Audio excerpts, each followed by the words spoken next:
Why did I do it this way? Alright, well, welcome to my mouse collection. Now, I remember the last time I did this video, I was like, I got to Razer Viper Ultimates. This is my Viper Mini.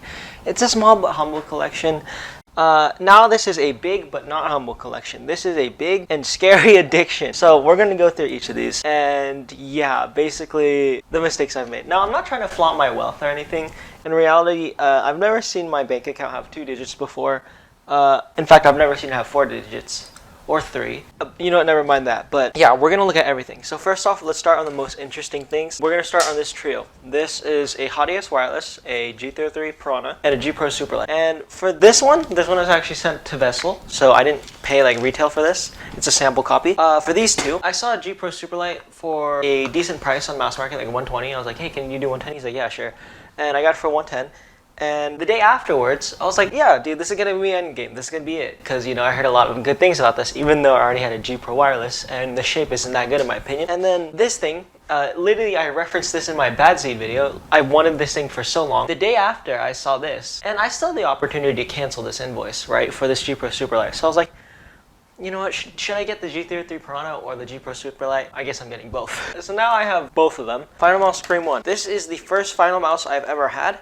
And I gotta tell you, I was really impressed with how shitty this is. This is actually awful. If it didn't look so pretty, which by the way, it looks kind of scuffed. I bought it for like $37 in mass market. I'm definitely gonna resell this thing. But this is probably one of my favorite looking mice because of just the color, the Scream logo. But yeah, I would definitely not be like a self-entitled one-tap god with this mouse. Like the scroll wheel, this feels like it's literally mushy, but I kind of like this shape. Like this shape, I'm not gonna lie, this is a really nice shape. And I can see why people like the Ultralight 2, which I think is like a smaller version of this. So yeah, good mouse. PewDiePie mouse. I'm gonna return this thing. The video did not do as good as I thought it would, but it actually is a pretty good shape. I actually like it a lot. Like, even though there's severe DPI deviation, which I didn't notice because I was using like 400 DPI, but when I started kicking up to like 1600 DPI and stuff, there's severe DPI deviation on here. Is it hailing? It's literally summer. Okay, whatever. Dude, it's literally summer. It's fucking raining. Why? But here's the thing with this.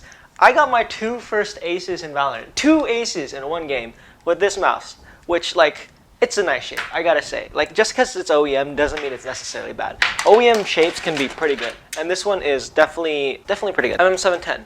This, I've had this thing for 2 years almost. It's awful. Like, it's batch 1. I watched a Rocket Jump Ninja video on it. Usually reviewers, they get the good copies, right? This is a nice mouse. This is a nice shape. It's a little bit wide for me, but I got a bad copy. I actually have 2 bad copies. Yeah, so pretty awful. HyperX Pulsefire Haste. This was sent to me by Tech Kyle. I'm gonna link his channel right now. But yeah, I really like this.